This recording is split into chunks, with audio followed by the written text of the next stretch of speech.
जय श्री कृष्णा, राधे राधे। भगवान गौतम बुद्ध जी के विचारों ने लाखों प्राणियों की ज़िंदगी बदली है। उनके विचार जो हमारे जीवन को बल देते हैं, आगे बढ़ने की बुद्धि देते हैं, तो हम उनके विचारों से खुद बहुत प्रभावित हैं। हमारे जीवन में इतने सारे कष्ट थे जो सुनने के बाद, उन पर अमल करने के बाद काफ़ी कष्ट थे जो ज़िंदगी से चले गए। तो हम आपको ये कहना चाहते हैं कि आप इस चैनल पे नए हैं तो इस चैनल को सब्सक्राइब करना ना भूलें। भगवान गौतम बुद्ध जी के विचार आपको हर रोज़ शाम 4 बजे से लेके 6 बजे तक के चैनल पे आपको मिलेंगे। तो शुरू करते हैं भगवान गौतम बुद्ध जी की जी वीडियो।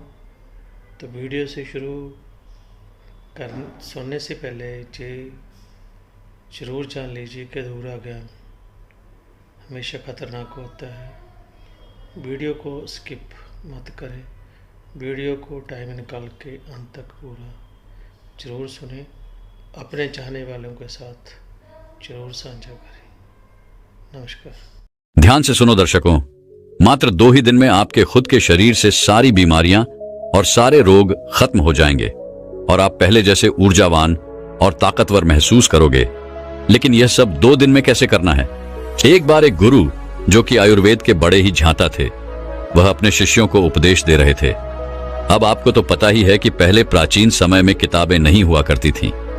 गुरु अपने सभी शिष्यों को बिना किताबों के ही ज्ञान दिया करते थे और वह ज्ञान आज हमें किताबों में भी नहीं मिलता है।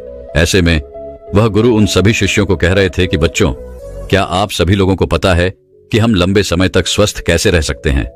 तो उनके शिष्यों ने कहा कि गुरुदेव, हमें पता नहीं है, लेकिन आप हमें इसके बारे में विस्तार से बताइए। तब गुरु ने कहा कि एक छोटा सा नियम है जो हमें अनेकों बीमारियों से दूर रखता है और हम लंबे समय तक जवान रह सकते हैं।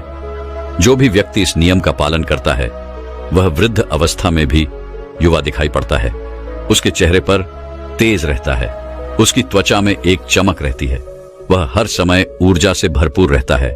और जो व्यक्ति इस नियम का पालन नहीं करता है वह भरी जवानी में ही वृद्ध दिखाई देने लगता है। उसके बाल सफेद हो जाते हैं, चेहरे पर झुर्रियां पड़ जाती हैं, त्वचा रूही रूही हो जाती है और वह हमेशा थका थका महसूस करते हैं। इसीलिए आज जो मैं तुम्हें नियम बताने वाला हूं उसे तुम बड़े ही ध्यान से सुनना, क्योंकि यह एक छोटा सा नियम आपके पूरे जीवन को बदल सकता है। तभी एक शिष्य ने कहा कि गुरुदेव, क्या वह नियम सरल है? क्या उसे हम सभी आसानी से अपना सकते हैं? शिष्य की बात सुनकर गुरु मुस्कुराए और बोले, हाँ, यह नियम बहुत सरल है और इसे हर व्यक्ति अपना सकता है। तुम भी अपना सकते हो। यह नियम बहुत आसान है, बस तुम्हें इसका ठीक से पालन करना आना चाहिए। तभी वह शिष्य बोला कि गुरुदेव, लेकिन वह नियम क्या है? तब गुरु ने बताया कि वह नियम है, हमें रात में भूखा सोना चाहिए। गुरु की बात सुनकर शिष्य घबरा गया और गुरु से बोला कि गुरुदेव जी, आप क्या कह रहे हैं? भूखा सोना है? मुझसे तो इस नियम का पालन नहीं होगा, क्योंकि देखो, मैं तो भूखा नहीं सो सकता हूं। शिष्य की बात सुनकर गुरु फिर मुस्कुराए और बोले, पहले तुम मेरी पूरी बात तो सुनो, तुम इस पूरे नियम के बारे में तो समझो। मैं तुम्हें यह थोड़ी कह रहा हूं कि तुम सुबह भोजन करो और इसके बाद भोजन ही ना करो और रात को भूखे सोने जाओ। फिर गुरु ने सभी शिष्यों से कहा, अब आप सभी लोग मेरी बात को ध्यान से सुनो। और फिर गुरु ने बताना शुरू किया, अब तक आपने अपने जीवन शैली में जो भी बदलाव किए हैं, जिन नियमों का पालन किया है, उन सभी में से जो आज का नियम है वह महत्वपूर्ण है। यह आपको बहुत अधिक लाभ देगा। यह नियम कोई कठिन नियम नहीं है, आप सरलता से इसका पालन कर सकते हैं। इसके लिए सबसे पहले आपको इस बारे में पता होना चाहिए कि हमारे शरीर में एक प्राण शक्ति होती है जो हमारे सभी कार्यों को संपादित करती है।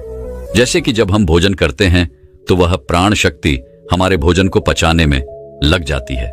हम कोई दिमाग का कार्य कर रहे होते हैं तो उस समय वह प्राण शक्ति उस दिमागी कार्य को ठीक तरीके से संचालित करने में लग जाती है। जब हम दौड़ रहे होते हैं तो दौड़ते समय भी हमारी जो प्राण शक्ति है वह कार्य करती है। वह प्राण शक्ति हमारे शरीर के हर कार्य को संपादित करती है। लेकिन यहां पर एक बात समझने वाली यह है कि प्राण शक्ति केवल एक समय में एक ही कार्य कर सकती है। अगर आप भोजन करते हैं और भोजन करने के तुरंत बाद अगर आप कुछ गहरी सोच में पड़ जाते हैं तो आपके पाचन तंत्र पर इसका प्रभाव पड़ेगा, क्योंकि जो प्राण शक्ति है वह पूरे तरीके से पाचन पर लग ही नहीं पाती है। उसे तो आपने बांट दिया है। प्राण शक्ति का काम था कि जो भोजन आपने खाया है वह उसको पचाए, लेकिन आप तो गहरी सोच में डूब गए और प्राण शक्ति को एक नया काम मिल गया। अगर आप भोजन करने के बाद कोई शारीरिक परिश्रम करना शुरू कर देते हैं या फिर तेज तेज चलना शुरू कर देते हैं तो यह भी ठीक नहीं है, क्योंकि प्राण शक्ति जो पूरी तरह से पाचन पर लगती थी वह अब आपके तेज चलने पर खर्च हो रही है। इसीलिए आपको भोजन करने के बाद बहुत तेज नहीं चलना है, नहीं तो आपकी प्राण शक्ति आपके तेज चलने की तरफ आकर्षित हो जाएगी। इसीलिए आपको भोजन करने के बाद धीरे धीरे ही टहलना है। इसके बाद गुरु ने उन शिष्यों को कहा कि यह तो तुम्हें समझ में आ गया होगा कि प्राण शक्ति एक समय में एक ही कार्य कर सकती है, लेकिन जब आप देर रात में भोजन करते हैं, देर से आप खाना खाते हैं, तो पता है क्या होता है। इससे हमारे शरीर पर 3 प्रभाव पड़ते हैं। अब आप सभी इन 3 प्रभावों को ठीक से समझो। पहला प्रभाव जो हमारे शरीर पर पड़ता है वह यह है कि जो आपकी जठराग्नि होती है वह सूर्य के साथ काम करती है। यानी कि जैसे जैसे सूर्य का उदय होता है तो आपकी जो पाचन अग्नि है वह बढ़नी शुरू हो जाती है। दोपहर में वह बढ़ जाती है और संध्या काल में वह थोड़ी मंद पड़ जाती है। इसीलिए संध्या काल में हल्का भोजन करें और यही ठीक रहता है। और आपको यह भी ध्यान रखना होता है कि आपको शाम का भोजन सूर्य अस्त होने से पहले ही कर लेना है। अगर सूर्य अस्त हो गया तो आपकी जो जठराग्नि है वह बिल्कुल कम हो जाएगी, और उस मंद जठराग्नि में जब आप भोजन करते हैं तो वह भोजन ठीक से नहीं पचता है। अगर आपने सात्विक भोजन भी किया होगा तो वह भी नहीं पचता है, क्योंकि उस समय जठराग्नि मंद थी, इसीलिए भोजन ठीक से नहीं पचता है और वह शरीर में लंबे समय तक पड़ा रहता है, ज्यादा समय तक रुका रहता है। इसी वजह से वहां पर सड़न पैदा होने लगती है और वही सड़न हमारे लिए विषाद का कारण बनती है, जहर का कारण बनती है, आपके शरीर के लिए हानिकारक होती है। इसीलिए आपको समझना है कि आप अगर सूर्य अस्त होने से पहले भोजन करते हैं तो जठराग्नि ठीक रहती है और भोजन ठीक से पचता है। दूसरा प्रभाव जो आपके शरीर पर पड़ता है वह यह है कि रात्रि के समय जो आपकी प्राण शक्ति है वह हीलिंग में लगनी चाहिए। यानी कि शरीर में जो मरम्मत होनी है, शरीर में जो टूट फूट होती है, उसकी मरम्मत में वह प्राण शक्ति लगनी चाहिए। लेकिन अक्सर लोग क्या करते हैं, भोजन करते हैं और सो जाते हैं, जो कि बहुत गलत है, क्योंकि मैंने आपको पहले बताया कि प्राण शक्ति एक समय में एक ही कार्य करती है। लेकिन जब आप खाना खाकर तुरंत सो जाते हैं तो आपकी यह प्राण शक्ति पूरी तरह भोजन को पचाने में लगी रहती है और इस वजह से वह हीलिंग का कार्य जो है वह नहीं कर पाती है, शरीर की मरम्मत नहीं कर पाती है। और जब वह प्रक्रिया निरंतर चलती रहती है, यानी कि आप खाते हैं और सो जाते हैं, तो फिर बहुत सारी बीमारियां शुरू होने लग जाती हैं, क्योंकि आपके शरीर की मरम्मत हो नहीं पाती है। आपकी प्राण शक्ति ठीक से अपना कार्य नहीं कर पाती है, वह हीलिंग का, मरम्मत का कार्य नहीं कर पाती है और इसी वजह से अनेक बीमारियां पैदा हो जाती हैं। तीसरा प्रभाव जो हमारे शरीर पर पड़ता है वह यह है कि जब आप भोजन करने के तुरंत बाद सोने चले जाते हैं तो आपका दिमाग कहता है कि मुझे तो नींद चाहिए, और आपका शरीर भी यही कहता है कि मुझे तो नींद चाहिए। लेकिन आपका पाचन तंत्र क्या कहता है, क्या अभी मैं सक्रिय हूं? मुझे तुमने काम दिया है, अब इस काम को मुझे करना है, तो आप भी जागते रहोगे, तभी तो मैं अपना कार्य ठीक से कर पाऊंगा। यानी कि 2 विरोधाभास स्थितियां पैदा हो जाती हैं। दिमाग की तरफ से तो सो जाओ और पेट की तरफ से जागो। ऐसी स्थिति में नींद गहरी नहीं हो पाती है और गहरी नींद न होने के कारण शरीर को आराम भी नहीं मिल पाता है।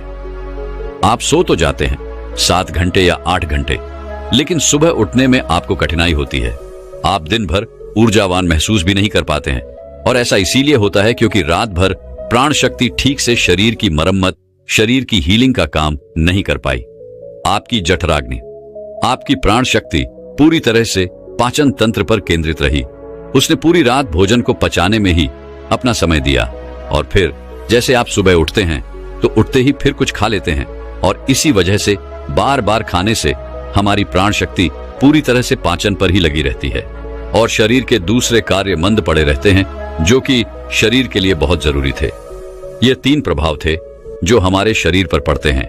अगर आप सूर्य अस्त होने के बाद भोजन करते हैं और भारी भोजन खाते हैं तो इससे आपकी पाचन प्रणाली पूरी तरह से बिगड़ जाती है, खत्म हो जाती है, और फिर आप इसे ठीक करने के लिए चूर लेते हैं। अनेक प्रकार के तरीके अपनाते हैं, तब भी यह ठीक नहीं हो पाती है। लेकिन जो स्वाभाविक प्रण है उस पर तो आप ध्यान ही नहीं देते हैं। स्वाभाविक प्रणाली जो परमात्मा ने आपको दी है, जिससे आपका शरीर खुद ही खुद को साफ कर लेता है, खुद ही खुद की बीमारियों को ठीक कर लेता है। फिर गुरु सभी शिष्यों से कहते हैं कि अब मेरी बात को ध्यान से सुनो। शरीर अपनी बीमारियां अपने आप ठीक करेगा, लेकिन उसके लिए तुम्हें क्या करना है, इस बात को समझो। इसके लिए आपको शाम 6 बजे से पहले अपना आहार लेना है। अगर आप शाम 6 बजे से पहले भोजन कर लेते हैं तो उसके बाद आप 9 से 10 बजे तक सोने के लिए जाते हैं, तो आपके पास लगभग 3 घंटे का समय होता है। और जो यह 3 घंटे का समय होता है और इसमें जो भी आपने हल्का फुल्का भोजन किया है वह आपके पेट से नीचे उतर शुरू हो जाता है और उसका अर्ध भोजन ठीक से पच भी जाता है। यानी कि आपने 7-8 बजे भोजन किया तो आपका आधा भोजन 10 बजे पच गया, और जो बचा वह रात्रि के 1 बजे तक पच गया। और 1 बजे के बाद जो आपकी प्राण शक्ति है वह मरम्मत का कार्य करेगी, वह हीलिंग का कार्य करने लग जाएगी। फिर गुरु उन सभी शिष्यों से कहते हैं कि आपकी प्राण शक्ति अपने कार्य को ठीक तरीके से करे। उसके लिए आप 2 तरीकों से भूखे रह सकते हैं। मैं आपको उपवास करने के लिए नहीं बोल रहा हूं, क्योंकि उपवास करना सबके लिए संभव नहीं है। मैं आपको बता रहा हूं, उसको कहा जाता है अर्ध उपवास, या इसे प्रथकालीन उपवास भी कहते हैं। इसमें आपको उपवास करना है।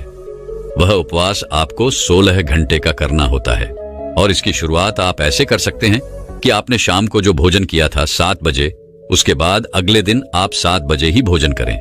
क्योंकि जब आप 7-8 बजे भोजन कर लेते हैं तो वह भोजन आपका रात्रि में 1 बजे तक पच जाता है।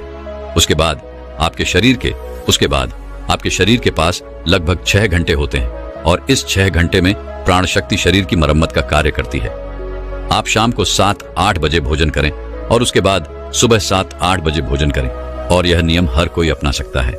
यह बिल्कुल सरल है। लेकिन अगर आप रात को 8-9 या फिर 10 बजे भोजन खाते हैं तो आप अपने इस नियम को बदले और 7-8 बजे भोजन खाना शुरू करें, क्योंकि यह छोटा सा नियम आपके जीवन में बड़ा बदलाव करेगा। दूसरी सारी चीजें बाद में, पहले अपने शरीर के स्वाभाविक प्रणाली को ठीक करना है। अगर आपको इस नियम से और भी ज्यादा फायदा लेना है तो आप शाम को 7-8 बजे भोजन कीजिए और उसके बाद सुबह 11 बजे भोजन करिए। अगर आप 7 से 11 बजे भोजन करते हैं तो आपके शरीर के पास 16 घंटे होते हैं, जिसमें वह भोजन का पाचन भी करेगा, और उस भोजन को पचाने के बाद वह रिपेयरिंग का काम करना भी शुरू कर देगा। इस प्रकार से जब आप अपने शरीर को आराम देते हैं, पाचन तंत्र को रिलैक्स होने देते हैं, प्राण शक्ति को अपना कार्य करने देते हैं, तो यह प्राण शक्ति आपके पूरे शरीर को प्रभावित करेगी, पूरे सिस्टम को ठीक करेगी, और आपको यह प्रभाव 15 से 20 दिन में दिखना शुरू हो जाएगा। अगर आपको कोई गंभीर बीमारी है तो वह ठीक होना शुरू हो जाएगी। अगर आपकी त्वचा खराब है तो वह भी ठीक होने लगेगी। आपकी त्वचा गलौज करेगी। अगर आपके बाल बहुत ज्यादा झड़ते हैं तो आपके बाल भी मजबूत होंगे, और अगर आपके बाल सफेद हो चुके हैं तो वह भी धीरे धीरे काले होना शुरू हो जाएंगे। अगर आप बहुत थका थका महसूस करते हैं तो आप ऊर्जावान महसूस करने लगेंगे। अगर आपको कोई मानसिक समस्या है, चिंता है, तनाव है, तो आपकी चिंता और तनाव भी दूर हो जाएगा। जो विद्यार्थी पढ़ते तो हैं लेकिन उनको याद नहीं रहता है, तो उन्हें भी पढ़ी हुई चीजें जो हैं वह याद रहने लगेगी। आपको पता है कि हमें कोई चीज याद क्यों नहीं रहती है? क्योंकि हमारा दिमाग रिलैक्स नहीं रह पाता, क्योंकि हमारी प्राण शक्ति पूरी तरह से हमारे भोजन को पचाने में ही लगी रहती है और वह दिमाग की तरफ जा ही नहीं पाती है। लेकिन आप इस नियम का पालन करेंगे तो आपकी एकाग्रता बढ़ जाएगी। दिमाग कोई भी कार्य अच्छे से करना शुरू कर देगा। अगर आप 10 घंटे का उपवास कर सकते हैं तो आपके शरीर का फैट कम होगा। अगर आप वजन बढ़ाना भी चाहते हैं तो आपका वजन भी बढ़ेगा, लेकिन जो एक्स्ट्रा फैट होता है वह कम हो जाएगा, क्योंकि मोटापा अनेक बीमारियों को जन्म देता है। यह नियम आपके लिए हर प्रकार से उपयोगी है। तभी गुरु की बात सुनकर उनमें से एक शिष्य खड़ा हुआ और उनसे बोला कि गुरुदेव, मेरे मन में 2 प्रश्न उठ रहे हैं, कृपया करके आप उनका भी जवाब दीजिए।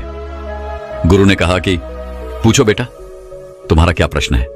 तब शिष्य ने कहा कि गुरुदेव, अगर हम शाम को 7 बजे भोजन करते हैं, उसके बाद हम 10 बजे तक सोने जाते हैं, तो अगर हमें भूख लगे तो हम क्या करें?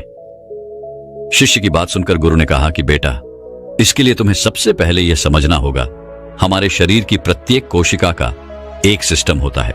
वह बाहर से कैलोरी लेती है, जो हम भोजन खाते हैं, उससे वह ऊर्जा का निर्माण करती है और उसी से हमारा शरीर भी चलता है। लेकिन अगर कोशिकाओं को निरंतर बाहर से आहार मिलता रहता है तो उसी से वह निरंतर ऊर्जा बनाती रहती है। लेकिन जब आप कुछ समय तक भोजन नहीं करते हैं और बाहर से कोशिकाओं को ऊर्जा मिलना बंद हो जाती है, तो ऐसी स्थिति में कोशिकाएं अपने अंदर जो वेस्ट मटेरियल पड़ा रहता है उससे ही, चाहे वह गलत तरीके का प्रोटीन ही क्यों ना हो, कोई बैक्टीरिया ही क्यों ना पड़ा हुआ हो, वह उनका अवशोषण करके ऊर्जा का निर्माण करना शुरू कर देती है। इस स्थिति में कोशिकाओं की सफाई होना शुरू हो जाती है और इस प्रक्रिया में यह होता है कि जो कोशिकाओं के अंदर एक संरचना होती है जिसे लिसोसोम कहा जाता है। लिसोसोम के अंदर कुछ एंजाइम होते हैं और यह एंजाइम जो वेस्ट मटेरियल कोशिका के अंदर है उसका पाचन करके उससे ऊर्जा का निर्माण करना शुरू कर देते हैं। यानी कि आपकी कोशिकाएं जब उसे बाहर से ऊर्जा नहीं मिलती हैं तो वह अपने अंदर के वेस्ट मटेरियल को इकट्ठा करके उसी से ऊर्जा बनाती है। और इसी तरीके से हमारे शरीर की डिटॉक्स प्रणाली भी शुरू हो जाती है। और यह डिटॉक्स प्रणाली आप कुछ खाकर या कोई भी औषधि लेकर शुरू नहीं कर सकते हैं। यह डिटॉक्स प्रणाली जो है वह एक ही तरीके से शुरू हो सकती है और वह यह है कि जब आप कुछ समय तक आहार नहीं लेते हैं। दिन में पूर्ण उपवास करना लोगों के लिए संभव नहीं होता है, कठिन पड़ता है, लेकिन आप इस नियम में अधिकतर समय सो ही रहे होते हैं। तो अगर आप 16 घंटे का नियम अपनाते हैं, शाम को 7 बजे भोजन करके अगले दिन 7-10 बजे या फिर हो सके तो 11 बजे भोजन करते हैं, तो इससे भी आपको कोई कठिनाई नहीं होगी, क्योंकि इस समय भी आप अधिकतर समय सो ही रहे होते हैं। और उसके बाद आप अपने सुबह के नियम और प्रक्रिया में लगे रहते हैं, जिससे समय निकल जाता है। आपको भूख का एहसास नहीं होता है। फिर गुरु ने शिष्य से कहा कि बेटा, अगर आपको 7 बजे खाना खाने के बाद भी भूख लगती है तो आप उस समय नारियल पानी ले सकते हैं, क्योंकि यह आपकी डिटॉक्स प्रणाली में कोई बाधा नहीं बनता है। इसके साथ आप एक कार्य कर सकते हैं जिससे कि आपकी भूख पर प्रभाव भी पड़ेगा और जो आपकी डिटॉक्स प्रणाली है वह भी बेहतर होगी। दोस्तों, जब हमारा मस्तिष्क अच्छे तरीके से काम करता है तो ही हम अच्छा सोच पाते हैं और जीवन में अच्छे अच्छे बदलाव भी ला पाते हैं। और जीवन में अगर आपको बड़े फैसले लेने हैं, मुश्किल हालातों से निपटना होता है, तो हमें मानसिक रूप से मजबूत होना बहुत ज्यादा जरूरी होता है। जरूरी नहीं कि आपकी जिंदगी में हर पल अच्छा ही होता रहे और आप तभी खुश रहे। कभी कभी आपकी जिंदगी में ऐसे वक्त भी आएंगे जहां पर आपको भारी मुसीबतों का सामना भी करना पड़ सकता है। ऐसे में कई बार होता है कि इंसान मुसीबतों का सामना करते करते अपने मुश्किल हालातों से लड़ते लड़ते अपने जीवन से हारने लगता है। लेकिन वहीं पर जो इंसान मानसिक रूप से मजबूत होते हैं वह इन मुश्किल हालातों से अपने कठिन समय से बाहर जरूर निकल आते हैं। एक बार एक बौद्ध महात्मा आश्रम में अपने शिष्यों को दिमाग के ऊपर कुछ प्रवचन दे रहे थे। गुरु कह रहे थे कि इंसान के मस्तिष्क के विचार कभी अच्छे होते हैं तो कभी बुरे होते हैं। अच्छे विचार जब उसके दिमाग में जन्म लेते हैं तो वह अच्छी और कल्याणकारी बातें सोचता है, लेकिन वहीं पर अगर बुरे और गलत भावनाएं जन्म लेती हैं तो उससे उसका पतन होता है। तभी उन्हीं में से एक राजवंत नाम का शिष्य खड़ा होता है और गुरु से पूछता है कि गुरुवर, क्या कुछ ऐसा तरीका आप बता सकते हैं जिससे कि हम अपने मस्तिष्क को मजबूत और ताकतवर बना सकते हैं, खुद को मानसिक रूप से मजबूत बना सके। गुरु कहते हैं कि अवश्य मैं बताऊंगा, लेकिन उससे पहले मैं कुछ बातें बता रहा हूं जिसे तुम लोग ध्यान पूर्वक सुनना, तभी जाकर के हम बताएंगे कि मानसिक रूप से मजबूत कैसे बने। तभी तुम सब इस बात को बड़ी ही आसानी से समझ पाओगे। गुरु कहते हैं कि जब भी हम कुछ सोचते हैं तो सबसे पहले वह विचार हमारे मस्तिष्क में जन्म लेते हैं और उसी के अनुरूप हमारा पूरा शरीर कार्य करने लगता है। मान लो कि आप कुछ दुख भरी बातें सोचते हैं तो आप बिल्कुल शिथिल होते चले जाते हैं, आपके शरीर की ऊर्जा कम होने लगती है। लेकिन वहीं पर अगर आप कुछ उत्साह भरी बातें सोचते हैं तो आपके शरीर के अंदर असीमित ऊर्जा बहने लगती है, आप वाकई में ऊर्जावान दिखाई देने लगते हैं। आप यह अनुभव खुद कर पाएंगे कि जब आप खुश होते हैं तो आपके शरीर के अंदर बहुत ऊर्जा आ जाती है, आपका रोम रोम खिल उठता है। ऐसा इसलिए हुआ क्योंकि आपने अपने दिमाग में कुछ जोश भरी बातें सोची। शरीर तो वही है आपका, लेकिन जब आप दुखी होते हैं तो आपका शरीर बिल्कुल ऊर्जा विहीन हो जाता है। लेकिन जब आपके विचार जोश भरे वाले होते हैं तो आपका शरीर खिल उठता है। यानी हमारा शरीर किस तरीके से काम करेगा, यह सब हमारे मस्तिष्क में उत्पन्न हो रहे विचारों पर निर्भर करता है। अब तुम सबको मेरी बातें बहुत ही अच्छे तरीके से समझ में आएंगी। अब हम बताने जा रहे हैं कि मानसिक रूप से हम मजबूत कैसे बने। गुरु कहते हैं कि मैं तुम सबको 8 तरीका बताऊंगा। अगर आप उन 8 तरीकों को अपने दिमाग में लाएं, वैसा ही सोचते हैं, तो यकीन मानिए आपका शरीर भी वैसा ही काम करने लगेगा। जैसा कि मैं पहले बता चुका हूं कि जब आप दुखी होते हैं तो आपका शरीर ऊर्जा विहीन होने लगता है, लेकिन जब आप खुश होते हैं, आपके दिमाग में अच्छा विचार आया और आप खुश हो गए, तो आपके शरीर में अच्छी ऊर्जा बहने लगती है। इसका मतलब यह है कि अगर हम वह 8 तरीके जान लें और वही हम अपने दिमाग में सोचे, तो हमारा शरीर भी ऊर्जा और जोश से भर जाएगा। अर्थात हम मानसिक रूप से मजबूत बन जाएंगे। और वास्तव में जब आप मानसिक रूप से मजबूत बन जाएंगे तो आप मुश्किल हालातों का सामना बड़ी ही आसानी से कर लेंगे। गुरु कहते हैं कि शिष्यों, मानसिक रूप से मजबूत बनने का पहला नियम है, जो हो चुका है उसकी परवाह करना छोड़ दो। गुरु कहते हैं कि शिष्यों, मुझे यह बताओ कि सूर्य किस दिशा में उगता है। तो सभी शिष्यों ने एक साथ जवाब दिया कि गुरुजी, सूर्य पूर्व दिशा से निकलता है। फिर गुरुजी ने कहा कि अगर मैं यह कहूं कि सूर्य पश्चिम दिशा से निकले तो क्या वह निकलेगा? सभी शिष्य कहते हैं कि बिल्कुल नहीं गुरु, सूर्य तो पूर्व दिशा से ही निकलेगा। हम उसके स्थान को, उसके जगह को बदल नहीं सकते हैं। फिर गुरु कहते हैं कि मान लो बारिश का मौसम है, और अगर मैं यह बोलूं कि बारिश बंद हो जाए तो क्या हमारे बोलने से बारिश बंद हो जाएगी? शिष्य कहते हैं कि नहीं गुरुवर, वह तो मौसम में बदलाव की वजह से होगा। जब मौसम में बदलाव होगा तो बारिश बंद हो जाएगी। फिर गुरुजी कहते हैं कि अगर मैं तुम लोगों से यह कहूं कि ठंडी के मौसम में गर्मी पड़ने लगे, तो ऐसा होने वाला तो नहीं है। शिष्य कहते हैं गुरुवर, आप ठीक कह रहे हैं, यह कभी नहीं हो सकता कि ठंडी के मौसम में गर्मी पड़े और गर्मी के मौसम में ठंडी पड़ने लगे। यह मौसम तो प्रकृति पर निर्भर करता है, जो कि हमारे बस में नहीं है। फिर गुरु कहते हैं कि ठीक उसी प्रकार अगर जो चीज हमारे वश में नहीं होती है, या जो बातें, घटनाएं बीत चुकी हैं, अगर हम उन घटनाओं को लेकर के बार बार परेशान होते रहेंगे या उसकी बहुत ज्यादा परवाह करेंगे, तो क्या हम भूतकाल की घटनाओं को बदल सकते हैं? शिष्य कहते हैं कि नहीं गुरुवर। फिर गुरु कहते हैं कि अगर तुम उन बीती घटनाओं को लेकर के बार बार चिंता में रहोगे और उस चीज की परवाह करोगे, तो तुम परेशान होते चले जाओगे। इसीलिए तुम्हारी जिंदगी में जो घटित हो चुका है, कोशिश करो उसे भुलाने की, और उसका एकमात्र तरीका है कि आप अपने आने वाले समय पर, आने वाले भविष्य पर, आने वाली चीजों पर अपना ध्यान केंद्रित करिए। गुरु आगे कहते हैं कि मानसिक रूप से मजबूत बनने का दूसरा नियम है ध्यान करने की आदत डाले। गुरु कहते हैं कि गौतम बुद्ध जब सत्य की खोज में निकल पड़े थे, तो उन्होंने बहुत सारे उपाय किए, बहुत सारे कर्मकांड किए, लेकिन उन कर्मकांडों की वजह से उन्हें बहुत ज्यादा कुछ हासिल नहीं हुआ और उनका शरीर दुबला पतला होता चला गया। लेकिन वह सत्य की खोज करने में असमर्थ रहे। उनके गुरुओं ने उन्हें बहुत सारे कर्मकांड उपाय बताए, लेकिन उन कर्मकांड का कोई मतलब नहीं हुआ। अंत में जब भगवान गौतम बुद्ध स्वयं ध्यान की अवस्था में बैठे, तो धीरे धीरे ध्यान की गहराइयों में जाकर के उन्हें वह सारी चीजें लगने लगी जिस चीज की वह खोज में निकल पड़े थे। ध्यान के जरिए वह अपने सभी विचार पर विजय पा लिए। उन्होंने पापी मार्ग को पराजित किया, काम वासना पर विजय पाई, अपनी हर एक भावना पर वह विजय पा लिए। और यह सब तभी हुआ जब वे ध्यान की गहरी अवस्था में बैठे और कई दिनों तक ऐसे ही बैठे रहे। ध्यान करने से हमारा मन और मस्तिष्क बहुत ही शांत हो जाता है, जिसे कि अगर हम किसी वस्तु पर या किसी के बारे में या किसी चीज के बारे में जब विचार करते हैं, तो हमारा पूरा ध्यान उसी पर केंद्रित रहता है। हमारा दिमाग ज्यादा इधर उधर भागता नहीं है और हम चीजों को बहुत ही अच्छे तरीके से समझ पाते हैं। ध्यान ही एक ऐसा तरीका है जो आपको हर तरीके से आपके दिमाग को मजबूत बनाता है। बौद्ध भिक्षु अगर किसी बात पर ज्यादा जोर देते हैं, तो वह ध्यान की प्रक्रिया पर ध्यान में कई घंटे तक बैठे रहते हैं, जिससे उनका दिमाग बहुत ही शांत रहता है, उनका मन बहुत ही शांत रहता है। और जिसका मन शांत रहता है वही किसी भी चीज पर अच्छी तरीके से विचार कर सकता है। अर्थात वह मन और मन मस्तिष्क दोनों से मजबूत होता चला जाता है। ध्यान करने से आपकी सारी वासनाएं आपके नियंत्रण में रहेंगी। आप अपनी इच्छा अनुसार अपनी वासना को अपने वश में किए रहेंगे।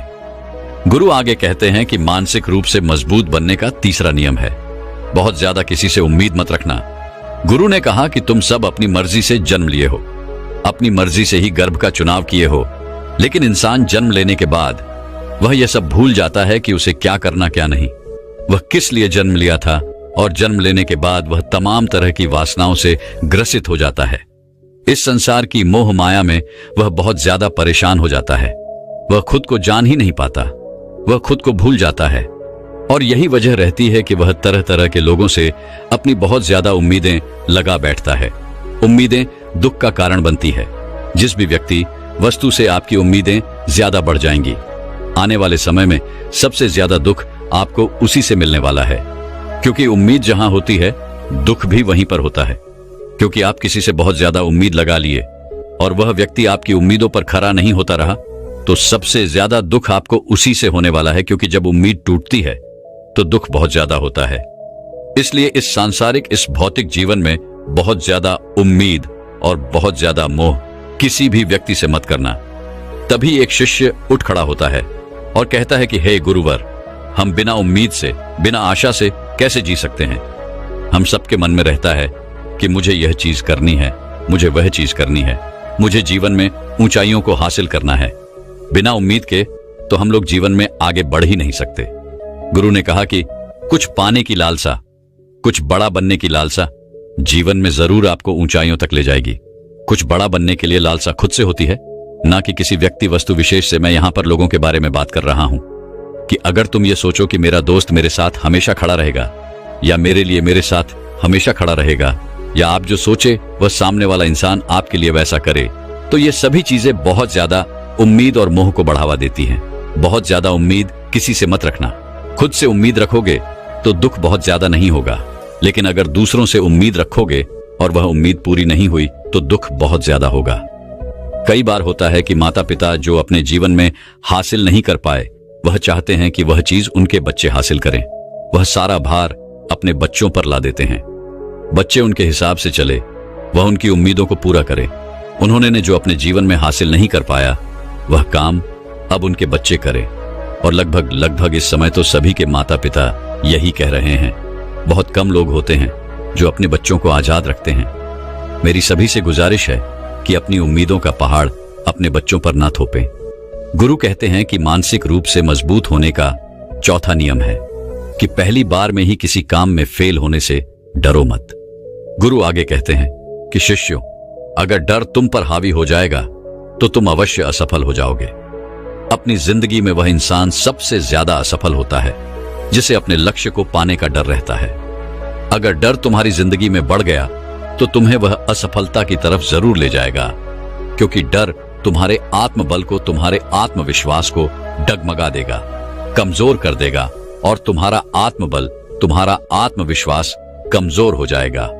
तो तुम निश्चित ही अपने लक्ष्य को पाने में असमर्थ महसूस करोगे और यही असमर्थता तुम्हें असफलता की तरफ ले जाएगी। इसलिए जीवन में जब तुम अपने लक्ष्य की प्राप्ति के लिए आगे बढ़ो तो मन में किसी भी चीज की शंका मत रखो कि मैं फेल हो जाऊंगा। अगर यह नहीं हुआ तो यह हो जाएगा। ये सब बातें अपने दिमाग में मत लाओ, क्योंकि यह सभी बातें आपको डर की तरफ ले जाएंगी। और जब डर बढ़ेगा तो तमाम शंका आपके दिमाग में पैदा होगी। आपको घबराहट भी हो सकती है, आपको नींद नहीं आएगी, रात को बेचैन मन होने लगेगा, क्योंकि आपका डर आपको असफलता की तरफ ले जा रहा है। और जब असफलता का विचार आपके दिमाग में आएगा तो आप और ज्यादा डरने लगेंगे।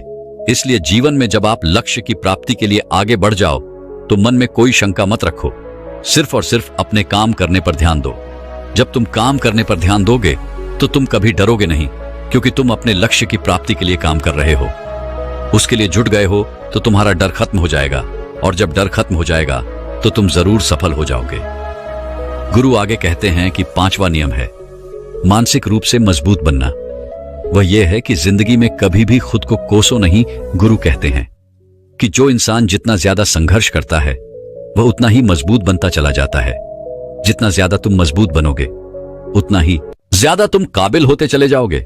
इसलिए अगर तुम किसी भी चीज में असफल भी हो जाते हो, या कोई चीज तुम्हारी इच्छा के अनुसार नहीं हुई, या तुमने कुछ ऐसा कार्य किया जैसा नहीं करना चाहिए था, और इन सब बातों को लेकर के अगर तुम पछता रहे हो, खुद को कोस रहे हो, तो यह तुम्हें मानसिक रूप से कमजोर करता चला जाएगा। क्योंकि खुद को कोसना बहुत ज्यादा खतरनाक होता है। यह आपके दिमाग की क्षमता को कम कर देगा, आपकी सोचने समझने की शक्ति को कम कर देगा, आपके आत्मबल, आपके आत्मविश्वास को कम कर देगा। इसीलिए जीवन में कभी भी किसी भी कार्य के लिए खुद को कोसना नहीं, क्योंकि अगर वह कार्य तुमसे नहीं हुआ है या जो तुम सोच रहे हो वह जिंदगी में नहीं कर पाए, तो इसका मतलब यह नहीं है कि तुम असफल ही हो गए। अगर मैं यह कहूं कि यह सामने वाला आम का पेड़ है, इस पर सबसे पहले कौन सा जानवर चढ़ेगा? हाथी चढ़ेगा, बंदर चढ़ेगा, या फिर गिलहरी, और या फिर शेर? तो सभी शिष्यों ने कहा कि गुरुवर, इस पर तो गिलहरी और बंदर सबसे पहले चढ़ जाएंगे।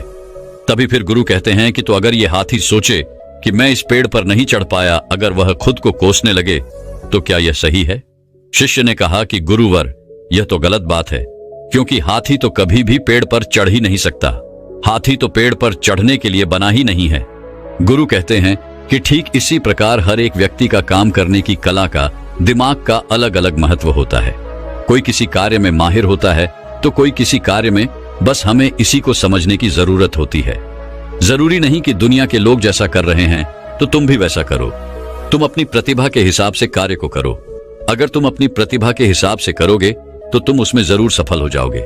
गुरु आगे कहते हैं कि मानसिक रूप से मजबूत बनने का छठा नियम है, अपनी ऊर्जा को व्यर्थ में बर्बाद मत करो। गुरु कहते हैं कि तुम सबके अंदर अभी बहुत ऊर्जा है। कभी भी अपनी ऊर्जा को गलत कार्यों में, गलत लोगों पर बर्बाद मत करना, क्योंकि अगर तुम अपनी ऊर्जा को बर्बाद करोगे तो वह तुम्हें बर्बादी की तरफ ले जाएगी। इसलिए अपनी ऊर्जा को अपने लक्ष्य में लगाओ, क्योंकि अभी तुम सबके पास बहुत ज्यादा ऊर्जा है। अगर तुम सब पूरी ऊर्जा के साथ अपने लक्ष्य पर जुड़ जाओगे तो तुम जरूर सफल हो जाओगे।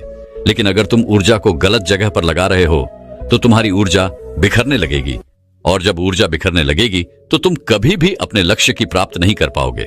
गुरु आगे कहते हैं कि मानसिक रूप से मजबूत बनने का 7वां नियम है, सुनो सबकी लेकिन करो अपने मन की। गुरु कहते हैं कि शिष्यों, पहले ध्यान से तुम यह पता करो कि तुम्हारे अंदर कितनी क्षमता है। अगर तुम सबको अपनी क्षमता के बारे में पता है तो तुम अपनी क्षमता के हिसाब से कार्य को करो। भले लाखों लोग तुमसे यह बोले कि तुम इस कार्य को नहीं कर सकते हो, उस कार्य को नहीं कर सकते हो, तो तुम कभी भी उन पर भरोसा नहीं करना या उनके हिसाब से मत चलना, क्योंकि शरीर तुम्हारा अपना है। तुम्हें खुद के बारे में सबसे ज्यादा तुम ही जान पाओगे। कोई दूसरा तुम्हारे बारे में तुमसे ज्यादा नहीं जान पाएगा। तुम सबको अपने अपने बारे में पता होगा, अपनी अपनी क्षमता के बारे में पता होगा कि तुम इस कार्य को या किसी भी कार्य को कैसे कर सकते हो। कोई किसी कार्य को बहुत जल्दी कर सकता है तो कोई थोड़ा समय लगा सकता है। ये सब बातें तुम सबको खुद के बारे में सबसे ज्यादा तुम ही को ही पता होगी। इसलिए तुम्हारे अंदर जो क्षमता है, अपनी क्षमता के हिसाब से ही अपने कार्य का चुनाव करो। और जब तुम अपनी क्षमता के हिसाब से कार्य को करोगे, खुद के अंदर की आवाज को सुनोगे, तो तुम जीवन में जरूर आगे जाओगे। कई बार होता है कि लोग खुद की क्षमता को पहचानते ही नहीं। जैसा दूसरे लोग कह रहे हैं वह वैसा ही करने लगते हैं और अपनी जिंदगी का ढेर सारा समय यूं ही बर्बाद कर देते हैं। उनसे ऐसा काम करने को कहा गया था तो वह भी वैसा ही काम करने में जुट गए, बिना सोचे समझे ही उनकी क्षमता कितनी है या उनकी प्रतिभा उस कार्य में है कि नहीं। तो ऐसे लोग कभी भी अपने लक्ष्य को प्राप्त नहीं कर सकते, क्योंकि जो इंसान अपनी खुद की क्षमता को नहीं पहचान पाएगा वह जीवन में कभी भी सफलता अर्जित नहीं कर पाएगा। यह शरीर तुम्हारा है, यह दिमाग तुम्हारा है। सोचने से समझने की शक्ति भी तुम्हें ही तय करनी है। तो पता होना चाहिए कि तुम्हारा शरीर कितना मजबूत है, कितना ताकतवर है और इसमें कितनी क्षमता है। और अगर क्षमता नहीं है तो अपने शरीर की क्षमता को बढ़ाने की कोशिश करिए और खुद के अंदर की खुद की भावनाओं को सुनने प्रयास करिए और अपनी क्षमता के हिसाब से आगे बढ़िए। फिर गुरु आगे कहते हैं कि मानसिक रूप से मजबूत बनने का 8वां नियम है, बोलना कम करो और अपने कार्य पर ध्यान दो। गुरु आगे कहते हैं कि जो इंसान बहुत ज्यादा बोलता है वह अपनी ऊर्जा को यूं ही नष्ट करता रहता है, क्योंकि जो बोलता ज्यादा है वह सोचता कम है, क्योंकि उसने अपनी सारी की सारी ऊर्जा बोलने में खपत कर दी तो वह सोचेगा क्या उसे सोचने का समय ही नहीं मिल पाया। लेकिन जो इंसान कम बोलता है उसे सोचने का समय ज्यादा मिल जाता है। और जब तुम किसी बात पर या किसी तत्व पर ज्यादा विचार करोगे तो जाहिर सी बात है कि तुम्हारे दिमाग में तमाम विचार आएंगे और वह विचार ही तुम्हें सफलता की तरफ ले जाएंगे। गुरु कहते हैं कि शिष्यों, अगर मैं तुमसे कुछ सवाल पूछता हूं तो सबसे पहले तुम सोचते हो, तुरंत बोल तो नहीं देते। लेकिन अगर कोई यहां बैठा है और वह अपने साथी से बात कर रहा है, अपने दूसरे गुरु भाइयों से बात कर रहा है, तो वह कभी हमारी बात पर ध्यान नहीं दे पाएगा। और जब हम प्रश्न पूछेंगे तो उसका गलत जवाब वह दे देगा, क्योंकि वह बोलने में अपनी ऊर्जा व्यर्थ कर रहा है। वह हमारी तरफ तो ध्यान दिया ही नहीं, लेकिन जो शिष्य शांत हैं, हमारी बात को ध्यान से सुन रहा है, तो वह सोच विचार करके पूर्ण तरीके से उत्तर देगा और उसके उत्तर भी सही होंगे। इसलिए शिष्यों, कम बोलने का अभ्यास करो। जब तुम कम बोलने का अभ्यास करोगे तो तुम किसी भी बात पर, किसी भी तथ्य पर ज्यादा विचार कर पाओगे। तो जाहिर सी बात है कि समस्या का समाधान जरूर निकल कर आएगा और कम बोलने से तुम्हारी ऊर्जा की भी बचत होगी। उस ऊर्जा को सोचने में लगाओ। गुरु कहते हैं कि शिष्यों, ये थे मानसिक रूप से मजबूत बनने के 8 नियम। अगर तुम सब यकीन के साथ इन 8 नियम का पालन अपनी जिंदगी में करते हो तो तुम मानसिक रूप से अवश्य मजबूत बनोगे। फिर कोई परेशानी, कोई भी रुकावट तुम्हारी जिंदगी में नहीं आने वाली है। कोई समस्या भी आएगी तो तुम उसका डटकर सामना भी कर पाओगे। सभी शिष्य गुरु की बात को सुनकर के उनका कोटि कोटि नमन करते हैं और वे लोग समझ जाते हैं कि मानसिक रूप से मजबूत बनने के यह 8 नियम उनकी जिंदगी में कितने हितकारी साबित होने वाले हैं। वह सभी गुरु को प्रणाम करते हैं और उस दिन की शिक्षा भी पूरी हो जाती है। सभी लोग अपने आश्रम में चले जाते हैं। एक समय की बात है, एक नगर में बहुत बड़े प्रसिद्ध गुरु रहते थे। वह गुरु आयुर्वेद के बहुत बड़े ज्ञाता थे। उनकी प्रसिद्धि हर जगह फैली हुई थी। ऐसे में एक बार उनके पास एक युवक आया और उनसे कहने लगा, गुरुदेव, मैं अपने पेट को लेकर बहुत ही परेशान हूँ। मेरा पेट हमेशा ही भारी भारी रहता है। मुझे भूख नहीं लगती है और हमेशा ही मेरे पेट में दर्द रहता है और इस दर्द की वजह से न तो मेरा किसी काम में मन लगता है और मैं अधिकतर चिड़चिड़ा महसूस करता हूँ। कृपया मुझे कुछ आसान से उपाय बताइए जिससे मैं अपनी इस पेट की समस्या से छुटकारा पा सकूं। युवक की पूरी बात ध्यान से सुनने के बाद उन गुरु ने उस युवक से कहा, बेटा, घबराने की आवश्यकता नहीं है। तुम्हारे पेट में इन सारी परेशानियों का कारण है पेट में गैस का बनना। फिर वह गुरु उस युवक से कहते हैं, बेटा, मेरी बात को ध्यान से सुनो। कई बार आपके पेट में बहुत ज्यादा गैस इकट्ठी हो जाती है जिससे आप परेशान होने लगते हैं और आपका पेट फूल जाता है। इसके क्या कारण होते हैं यह समझो। देखो, गैस आमतौर पर आंत में बनती है, जो छोटी आंत के जरिए बड़ी आंत में तेजी से फैलती है। गैस बनने का सबसे बड़ा कारण है अपच, जिसकी वजह से आपका पाचन तंत्र पूरी तरह बिगड़ जाता है। फिर गुरु उस युवक से कहते हैं, बेटा, पेट में गैस बनने के 2 मुख्य कारण होते हैं, जिसमें पहला कारण होता है कि जब हम खाना खाते हैं तो उसके साथ बहुत सारी हवा खाने के साथ और पानी के साथ हमारे पेट के अंदर चली जाती है और फिर वह वहां पर इकट्ठा होकर ठंड का कारण बनती है। दूसरा कारण है कि जब हम खाना खाते हैं तो कई बार हम ऐसा खाना खा लेते हैं जिससे कि पाचन क्रिया के दौरान जब वह खाना पचता है तो वहां पर बहुत सारी गैस इकट्ठी हो जाती है और अगर यह गैस ज्यादा बनती है तो वह गैस वहां पर जमा होकर दर्द का कारण बन जाती है और हमारे अंदर ऐसी असहजता पैदा कर देती है। गुरु उस युवक से कहते हैं, बेटा, अब जो मैं तुम्हें बताऊं उन चीजों को तुम ध्यान से सुनना, जिसमें सबसे पहली है, भोजन में कार्बोहाइड्रेट चीजों को कम करें। भोजन में जरूरत से ज्यादा कार्ब्स जैसे आलू, चावल, ब्रेड, मिठाई, पकोड़े, चिप्स, कोल्ड ड्रिंक आदि लेने से और फाइबर का सेवन कम करने से कब्ज, अपच पेट, दर्द, पेट में गुड़गुड़ाहट तुम्हें ध्यान में रखनी है वह यह है कि खाते समय पानी ना पिए। कुछ लोग खाते समय खूब पानी पीते हैं। यह आदत सेहत के लिए अच्छी नहीं है। खाते समय पानी पीने से खाना ठीक से नहीं पच पाता है, जिससे पेट में गैस और गुड़गुड़ाहट हो सकती है। फिर सड़क पर खुली बिकने वाली चीजों से फूड पॉइजन हो सकता है। फूड पॉइजन या फिर डायरिया की स्थिति में खाना ठीक से नहीं पचता है। इस स्थिति में पेट में गैस बनने लगती है और गुड़गुड़ियां भी गैस बाहर निकलती है। इसीलिए कभी भी बासी भोजन नहीं करना चाहिए। चौथी बात जो तुम्हें ध्यान में रखनी है वह यह है कि हमेशा तुम्हें खाना समय पर खाना चाहिए और लंबे समय तक भूखा नहीं रहना चाहिए। सुबह सुबह तो बिल्कुल भी भूखा आपको नहीं रहना है, क्योंकि खाना समय पर नहीं खाने से, लंबे समय तक भूखे रहने से या फिर जरूरत से ज्यादा खाना खाने से, तली चीजें खाने से, मसालेदार खाना खाने से, चाय के साथ ढेर सारे पकोड़े या फिर समोसा खाने से गैस एसिडिटी की समस्या शुरू हो जाती है। ऐसे लोगों को पेट में गुड़गुड़ाहट किसी भी कारण से बने, लेकिन आज मैं तुम्हें 4 चीजों के बारे में बताऊंगा। उससे आपकी गैस बनने की समस्या बिल्कुल खत्म हो जाएगी। अब इसे तुम ध्यान से सुनो।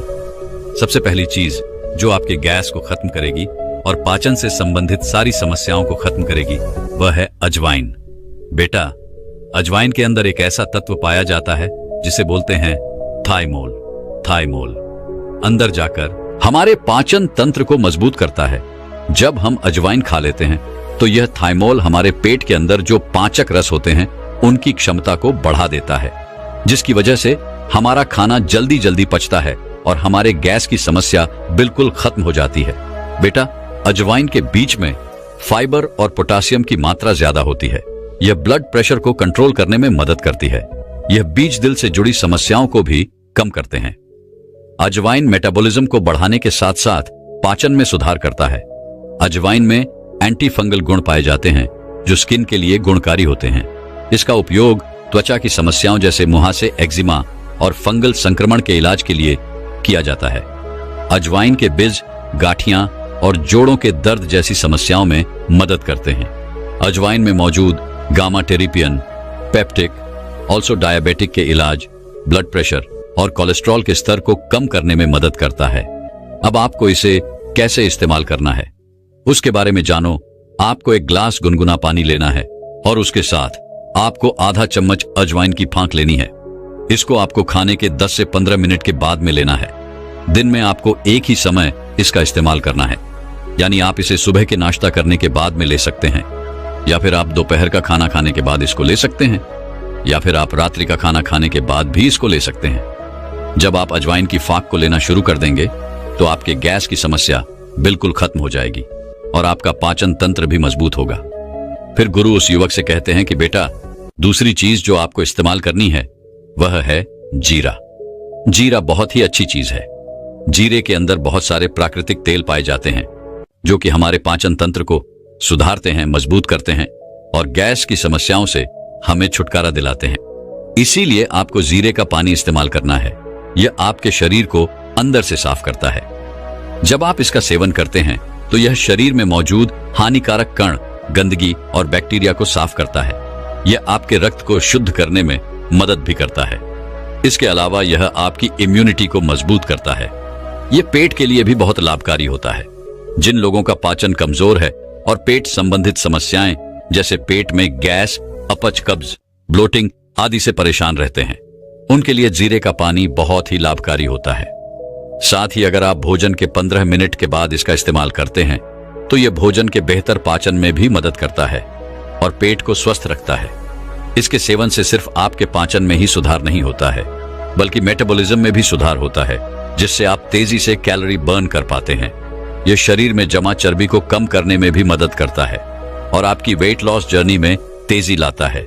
इसके अलावा शरीर में टॉक्सिन्स को बाहर और रक्त को शुद्ध कर त्वचा संबंधित कई समस्याओं को दूर करने में मदद करता है। इससे कील, मुहासे और एलर्जी आदि से छुटकारा मिलता है। साथ ही त्वचा में निखार भी आता है। फिर गुरु उस युवक से कहते हैं, बेटा, इसको बनाने के लिए आपको एक ग्लास में पानी लेना है और उसके अंदर आपको एक छोटी चम्मच जीरे की डाल देनी है। इसके बाद में आप इसको आग पर रखिए और इसे उबलने दीजिए। आप इसे करीबन 5 से 7 मिनट के लिए उबालें।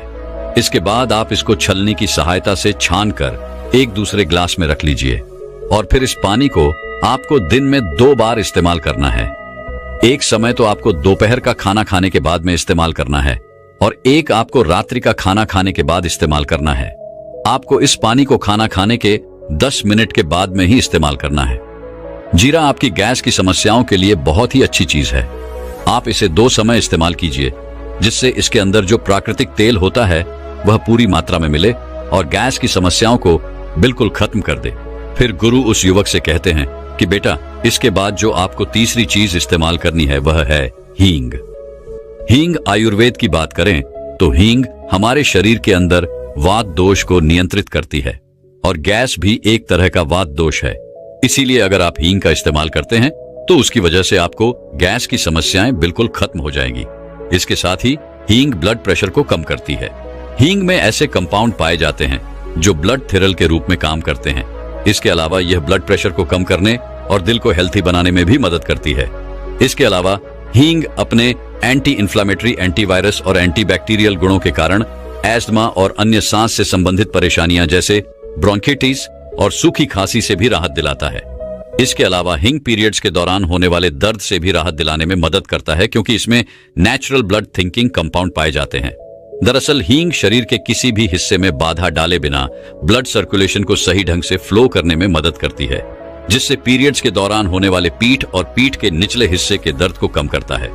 इसके अलावा हींग में एंटी इन्फ्लेमेटरी गुण होते हैं जो ब्लड मसल्स की सूजन को कम करते हैं जिससे सिर दर्द में राहत मिलती है। एक ग्लास गर्म पानी में एक चुटकी हींग मिलाकर दिन में कई बार पीने से सिर दर्द में आराम मिलता है, जो पेट फूलने, सूझबूझ और अन्य पाचन संबंधित परेशानियों को कम करने में मदद करता है।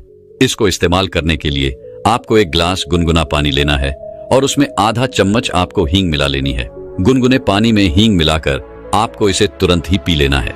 इसके पीने के बाद आपका पेट फूलना बंद हो जाएगा, आपकी गैस बनना बिल्कुल खत्म हो जाएगी। फिर गुरु उस युवक से कहते हैं कि बेटा, चौथी जो सबसे महत्वपूर्ण चीज है वह है अदरक। अदरक यानी कि अदरक का पानी।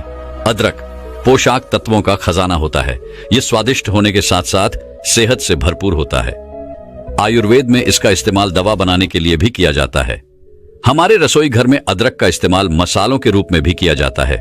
यह विटामिन सी, मैग्नीशियम और अन्य खनिजों से भरपूर होती है। यह कई बीमारियों से हमें बचाती है। अदरक के अंदर बहुत ही ज्यादा डाइजेस्टिव प्रॉपर्टीज होती है जो हमारे शरीर के अंदर पाचन तंत्र को मजबूत बनाती है और गैस से आपको छुटकारा दिलाने का काम करती है। अदरक के अंदर एक पोषक तत्व पाया जाता है जिसे बोलते हैं जिंजरोल, और यह जिंजरोल आपके पेट के अंदर पाचन तंत्र को मजबूत करता है, आपके लिवर को मजबूत करता है। इसीलिए अगर आपको गैस की शिकायत रहती है और काफी लंबे समय से आपको यह परेशानी है और आप हमेशा हमेशा के लिए इसको ठीक करना चाहते हैं, तो आप अदरक का पानी रोजाना पिए। फिर गुरु उस युवक से कहते हैं, बेटा, अदरक आपके ह्यूमन सिस्टम को मजबूत करता है। अगर आपको अक्सर थकान महसूस होती है तो अपने खाने में अदरक का इस्तेमाल जरूर करें। इससे आपकी थकान जल्दी दूर हो सकती है। अदरक इम्यूनिटी बढ़ाने में मदद करता है। इसमें एंटी इन्फ्लेमेटरी गुण पाए जाते हैं जो संक्रमण को दूर करने में मदद करते हैं। इसके साथ ही अदरक वजन कम करने में मददगार है। जिन लोगों को वजन कम करना है उनके लिए अदरक काफी फायदेमंद है। अदरक में एंटी इन्फ्लेमेटरी, एंटीऑक्सीडेंट गुण पाए जाते हैं जो वजन कम करने में काफी मदद करते हैं। इसमें मौजूद गुण पाचन एंजाइम के उत्पादन को उत्तेजित करने में मदद करते हैं जिससे कैलोरी बर्न होती है। इसके साथ ही अदरक का इस्तेमाल खून का तेजी से संचार के लिए भी किया जाता है। अदरक में विटामिन, खनिज और अमीनो एसिड पर्याप्त मात्रा में पाए जाते हैं। ये हृदय संबंधित समस्याओं की संभावनाओं को कम करने में मदद करते हैं। अदरक धमनियों में वसा को जमा होने से रोकता है जिससे दिल के दौरे और स्ट्रोक को रोकने में मदद मिलती है। बेटा, अदरक का पानी बनाने के लिए आपको 1 कप पानी लेना है। उसमें आपको 1 छोटी चम्मच कसी हुई अदरक डालनी है। इन दोनों चीजों को आपको आग पर रखकर अच्छे से उबाल लेना है, यानी इसमें 3 से 4 बार अच्छी तरह उबाल आ जाए। इसके बाद आपको इसको छलनी से या सूती कपड़े के माध्यम से छान लेना है। इसके बाद आपको इसको थोड़ी देर के लिए रख देना है। जब यह हल्का हल्का गुनगुना रह जाए तब आपको इसको दिन में 2 समय लेना है। एक समय तो दोपहर का खाना खाने के बाद और एक रात्रि का खाना खाने के 10 मिनट बाद। अदरक का पानी आपकी गैस की समस्याओं के लिए बहुत ही अच्छी औषधि है। आप इसे रोजाना भी इस्तेमाल कर सकते हैं। इसका कोई नुकसान नहीं है और यह आपको बहुत ही अच्छे परिणाम देती है। हम अपना मुख्य भोजन रात को ही करते हैं। रात को ठूस ठूस करके हम भोजन खाते हैं और फिर सो जाते हैं। लेकिन मैं आपको बता दूं कि हमारे शरीर में 80% बीमारियां इसी वजह से होती हैं। आप खुद अपनी बीमारियों को आमंत्रित करते हैं और रात को पेट भरकर खाना खाना, यह तो बीमारियों के लिए सोने पर सुहागा हो जाता है। इसीलिए आज हम जानेंगे कि यदि हम 1 महीने खाली पेट सो जाते हैं तो इससे हमारे शरीर पर क्या चमत्कार होंगे। आपकी 80% बीमारियां खत्म हो जाएंगी। आप डरो मत, क्योंकि मैं आपको भूखा सोने के लिए नहीं कह रहा हूं। बस सोते समय आपका पेट खाली हो जाना चाहिए। दोस्तों, मैं उम्मीद करता हूं कि यह कहानी सुनने से आपके जीवन में अच्छे बदलाव आए होंगे। आपको इस वीडियो से क्या सीखने मिला ये कमेंट करके जरूर बताइए और अपने परिवार, दोस्तों या आपके करीबी इंसान के साथ ये कहानी शेयर करके उन्हें भी इस ज्ञान से परिचित करवाए। बाकी अगर आपको ये वीडियो दिल से अच्छी लगी हो तभी इस वीडियो को लाइक कर देना, और आपने अब तक इस चैनल को सब्सक्राइब ना किया हो तो चैनल को सब्सक्राइब भी जरूर कर देना। आपका हर दिन शुभ हो और खुशियों से आपका जीवन भरा रहे।